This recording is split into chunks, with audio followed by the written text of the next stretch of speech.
Hey folks, it's Nate. Thanks for joining me for another Iconic Comics review. And today I'm looking at Kindred Heavens Book 1.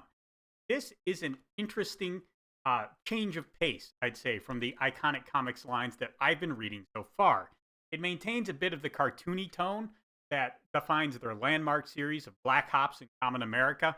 I know they also have Alejandro Mirabel's Long Harbor and then Arc Athena by Eric Canante. I believe that's how you say that. And those have a darker, more adult tone. Neither of those really land in a genre that I'm really interested in, so I haven't taken a look at them yet. But Soul Finder has a slightly different tone, and it is nice to see that breadth there. But if you're looking for something that's different from Common America, it may not be your book. What interests me about it is that it shows the company branching out creative teams. And again, they've done that a little bit. They took on Long Harbor for Alejandro Mirabel, but he had already funded that through Kickstarter. Eric Canante is already an established creator, whereas Kindred Heavens is by Studio Baba, which consists of Bryce Beal and Scott Malin. Beal doing the illustrations and Malin doing the writing. And that results in, if they've done other things, I'm not familiar with them. This is definitely Iconic trying to branch out and bring you some new teams. I suspect from the level of quality in this, which is quite consistent, that this is not their freshman effort. But I'd never heard of them before, and by being taken on by Iconic Comics, they have an opportunity to reach a wider audience. And this shows the company doing something that I think is really important as these small comic groups are coming up and trying to establish themselves, and that is not relying entirely on one or two sets of creators. And here in Kindred Heavens, they are making a valiant effort to develop some new creative teams.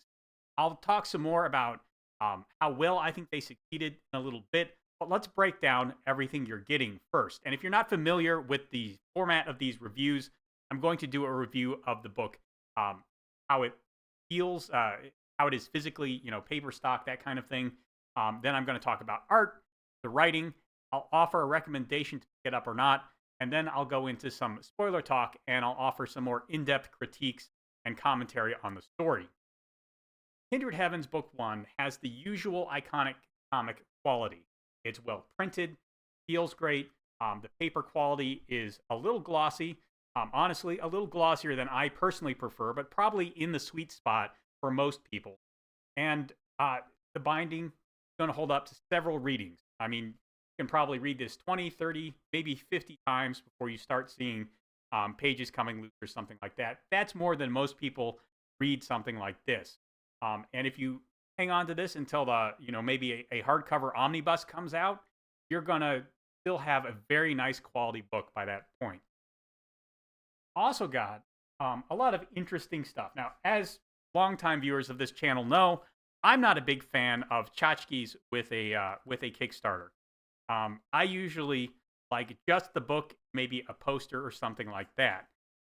What you get here, though, if you're looking for good tchotchkes, you get some pretty good ones. First of all, there's a trading card for Annabelle Voit right there, main character of the story. Also get, these can be kind of neat.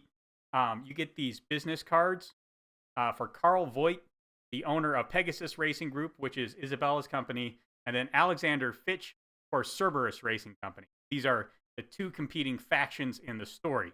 So this kind of add-on is really kind of neat. It's a cool way to do some world building and have something that people can show off to their friends maybe that will quickly define a part of the world for them and maybe get them more interested in the story.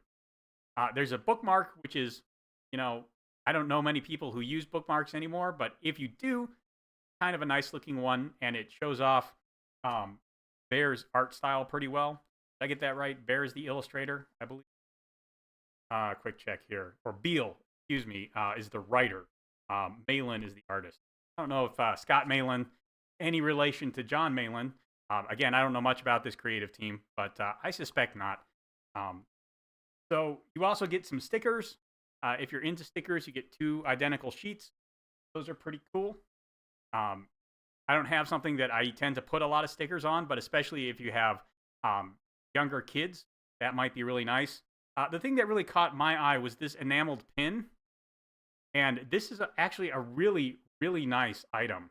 I believe it's acrylic. The finish is really great. It feels nice. And yeah, if you like pins, if you have jackets you put pins on or a place where you display them, maybe on a book bag, this is going to fit right in with any other kind of mainstream pin you can get. I know these are really popular. I have a sister who has a bag full of these, and I think it looks really nice. It's not a huge thing. It's not going to take up a lot of real estate, but it reads quite well, even from fairly far away. As you can kind of see here, you can still make out the basic lines of the face, which is, one of the nice things about these more cartoony designs. Get some really cool stuff. I believe I actually backed a slightly higher tier for the pin because I was interested in seeing what that looked like.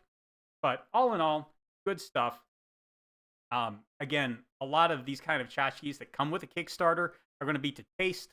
But if you do order this from the Iconic Comics website, you can, kind of go a la carte. So if you're interested in some of these, I'm sure they'll show up there eventually. Maybe not the pins. Those tend to be fairly limited run, but everything else, I'm sure you can get there if it's something you're interested in. Let's talk about Scott Malin's art.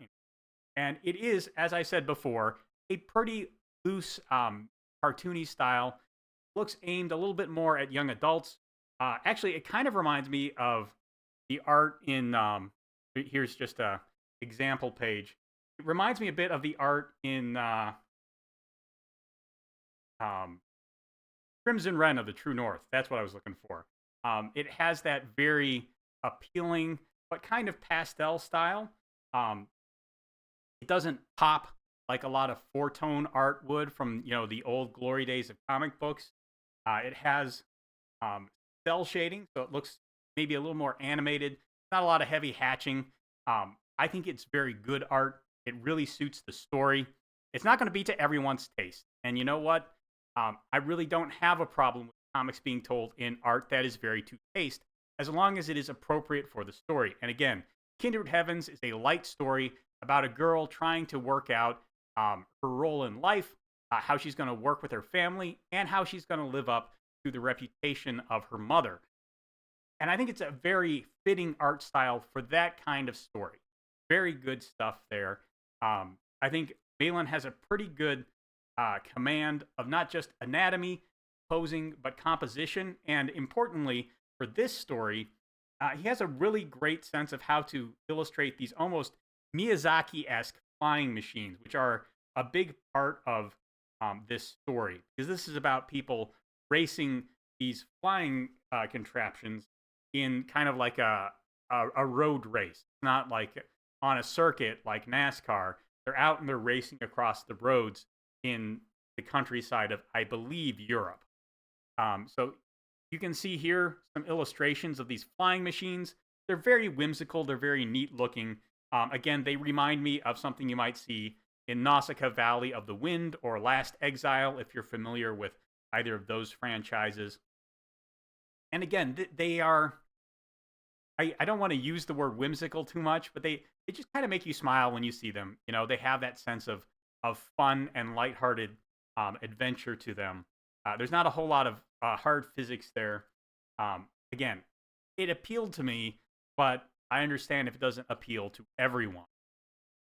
Let's talk a little bit about the story, again, by Bryce Beal. And story here is, first of all, this is not a self-contained story. Let me say that right off the bat. And while I do tend to prefer that the first installment of something give me a clear starting point and a clear ending point, there is an end to this, but it's a bit of a cliffhanger. I would not really hand this to someone and say, hey, here's a complete story you can read and get a sense of, you do get a sense of the characters, you get a sense of the stakes, but there's not a whole lot of resolution to any of the conflicts. And for some people, that's going to be fine. Some people may have wanted a more solid idea of what a complete story arc from Beal and Malin is going to look like. The story does a pretty good job of setting up the Voight's Isabella, her father Carl. Is that right? Yeah, Carl Voight, and I have his business card right here. Let me just double check that. Yeah, Carl Voight. Okay, Their rivals, of course, Alexander Fitch, Cerberus, and then there are two other characters that are not as important, but are still an important part of Isabella's life. That's her brother Felix and her boyfriend Robin. We get a pretty good sense for each of them in this story. We get a sense of the kind of conflicts that are going on. This is not just a sporting rivalry between two different companies. The Voights invented this Pegasus racing sport, but they've kind of fallen behind the times. Alexander Fitch is a shrewd businessman who's played a lot of hardball. He's bought a lot of good tech, a lot of talented people, and kind of smeared the Voights in the papers. We don't really know how those smears are formulated, but we know that they happened. And I think for now, that's enough to establish that tension between Fitch and Voight right there. There are some pretty good parts of this and some parts that left me kind of with my head tilted. I'm going to talk a little bit more about that in the critique part, but for now, the good development has to do with Isabel, her relationships, and the dynamics between her family, and Robin. The parts that left me with my head tilted a little bit are really much less important. They're things about technology of the world, and I guess there is a very minor side character, themes related to Carl and his family, but it's don't really get a clear picture of what's going on there, whether we should be looking for a conflict or whether there's going to be a twist reveal or whether it's just something very common. Again, I'll talk more about that in the spoiler talk. But for right now, there were just a couple of things that made me tilt my head. In one of them, it was just a weird disconnect. And in one of them, I wasn't sure if Beale was trying to establish some stakes or if it was just coincidental. So I would have liked that cleared up a little bit. But for what Kindred Heavens is trying to do, which is introduce us to a world, set some stakes, set a conflict, and then prepare us to see what the resolution of all that will be and where the characters are going to grow to as a result of that, I think Kindred Heavens Book 1 does a very good job. There's nothing in here inappropriate to young audiences. I think anyone who can read could enjoy this book. No concerns. It's very entertaining for what it does. If you're looking for really high stakes action, you're probably not going to get it here. Again, this is a book about a sporting competition. And while there is a little bit of hardball business going on in the background of that, and I think that's going to be a bigger part of book 2, there's really not a whole lot of intrigue or clever manipulations here. There's really just conflict between a tight-knit family that all have slightly different goals for what their lives should look like. And if that's appealing to you, I think you're going to like what Beale and Malin did here. If that's not appealing to you, well, I'd suggest finding a different story to read. But I do recommend it, especially if you have younger kids who are looking for a good adventure comic to read. This will be pretty satisfying. It's got humor, it's got good art, it's very appealing, and the characters are simple but very well thought out in the dynamics. And I think anyone can appreciate that. So I would give it a recommendation to buy it unless this kind of sporting family-based story is really not appealing to you. And if it's not appealing to you, then, can't do much about that. But for what it sets out to do, I think it does it pretty well. Let me move on into the commentary and the critique. First of all, one of the things that I like that is done in here is there are a couple of pages that are almost silent. Like you just have these, like there's this 2-page spread here where you just see people doing stuff without dialogue. And it actually goes another page beyond that. And that kind of storytelling is risky because you leave a lot to the audience's imagination.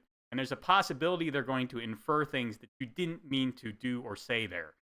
But if you do it, especially as this book does later on in the story, when the characters and their dynamics are already pretty well set up, it can be a powerful opportunity to um, storytell just visually and let your characters as already established speak for themselves.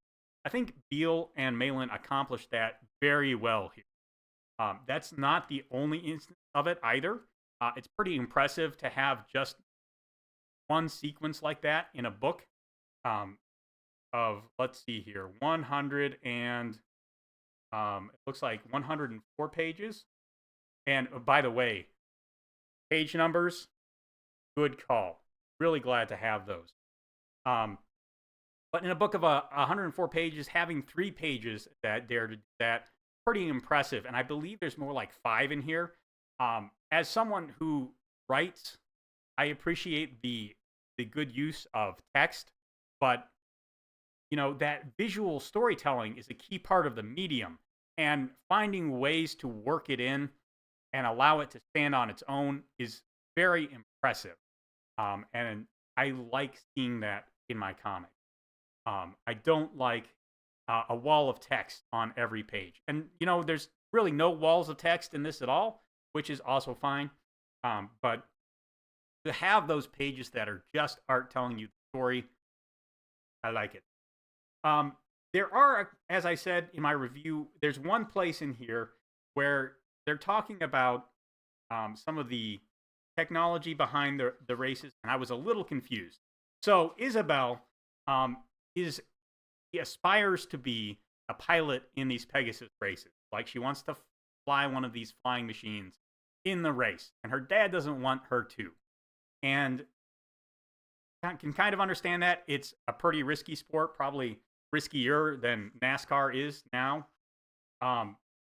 But instead of racing, Isabel works as a techie. She's a wrench jockey.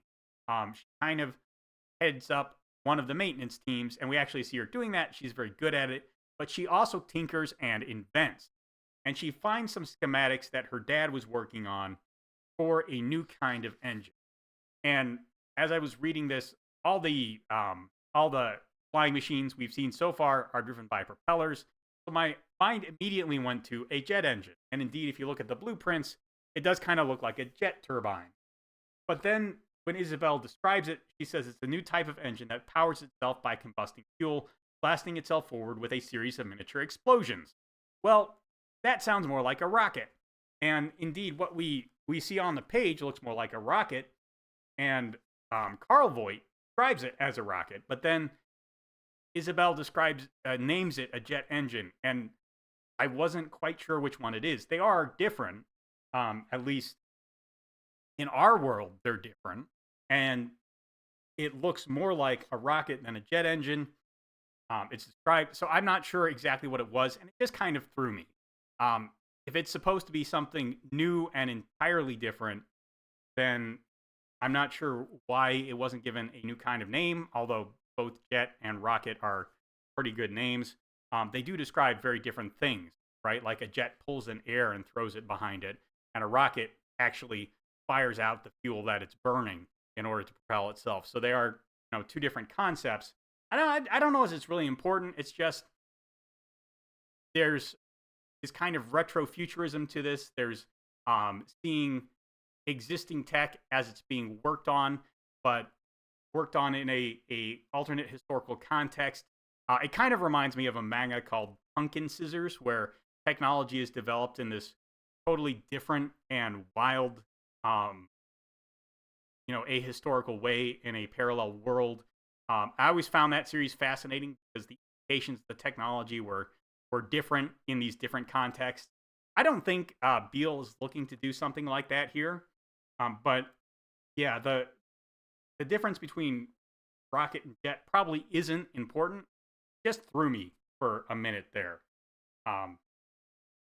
One thing I do really like, going back to this relationship between Isabel and Carl, is we get a lot of implications that the Voight family is currently pretty strained. Isabel wants to be a racer. Carl doesn't want her to be a racer. Her brother Felix is the star racer, and he seems to be very good at it. Isabel can almost match, but not beat his record time. It's an interesting family dynamic, and we get some hints about why it is the way it is. The biggest being the absence of Mrs. Voight. And she is mentioned a couple of times in the story. We see her in some flashbacks. There's this kind of haunting dream sequence where we see Isabel in a cockpit with her mother. And as they're talking, smoke starts to fill the cockpit. Then she wakes up. Clearly, some kind of tragedy has happened there, but we don't really need to know what it is right now. It's just clear that the disappearance of Mrs. Voight is the source of at least some of the stress on the family right now. Lots of good promise there. Lots of believable family dynamics play. I really liked that. One thing that kind of made me quirk my head, and again, I mentioned this in the review portion, is there is a character named Annabelle Voit, and she works for Cerberus.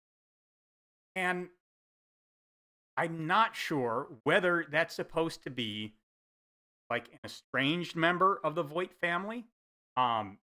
Is she just coincidentally named Voight? Is this some kind of is she related to a branch of the family we haven't been introduced to?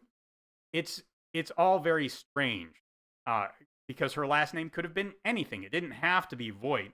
So what was Beale trying to tell us by including her name? Also, her name could have just been left out of this part of the story. So it feels weird that we're told there's this other Voight in play and nobody reacts to it at all. We don't see her getting any dirty looks. She acts like she's a total stranger to the rest of the family. No one else in the Pegasus pit crew comments on it. It feels like there's something that is supposed to be said here that I missed. Because so much of this story is about the Voight family. We have this other person named Voight. We don't get anything about her. Very strange.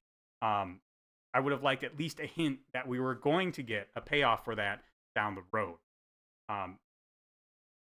It could have been done, like I said, with just a simple look. And maybe there was one that I missed. But I'm not sure what is supposed to be going on there or if I should take anything at all away from that happening. All in all, pretty strange. I liked the climax of this book. It emphasizes the way everything in Team Pegasus and the Voight family is just kind of spinning out of control right now. And it sets up a pretty good hook to bring us into the next part of the story. I like the sense that this is really a cliffhanger.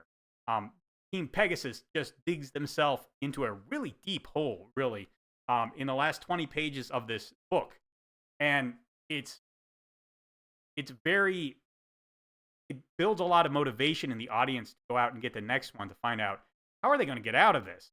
I like that kind of storytelling, very deliberate. It shows that Beale has a strong command of the rhythms and structure of a good, at least 2-part narrative, possibly 3 parts. We don't know how long this series is going to run and how long this particular story arc will run.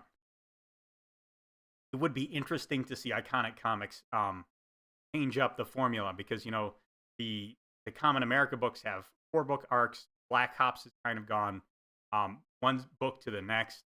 I'm not, of course, not familiar with some of the others, but Soul Finder is very much 1 book at a time. So maybe Kindred Heavens is going to be in trilogy. We'll see. All in all, it's a good freshman effort. And, if it was a good self-contained freshman effort, I don't know if I would pick up the second one. But this hook at the end has kept me interested enough to at least go one step further. There's nothing wrong with this book, but it is a little bit outside of my wheelhouse. And while I enjoyed reading it, I don't know as it's something I would have necessarily stuck with if I didn't have that really strong hook. And I respect the game, right? Beale has written a story. He knows that the audience needs to be kept invested from one part of the story to the next. And he has set up a beautiful technique to keep that investment. Well done there, sir. Have kept at least me on board for one more volume. So all in all, really impressive work from a freshman team. I look forward to seeing if they develop this or any other stories with Iconic Comics. And best of luck to them. I will see you in the next volume. For the rest of you, let me know what you think about the book if you've read it down in the comments below. There's a like button and a subscribe button down there. You can use those as you see fit. And I'll talk to you later.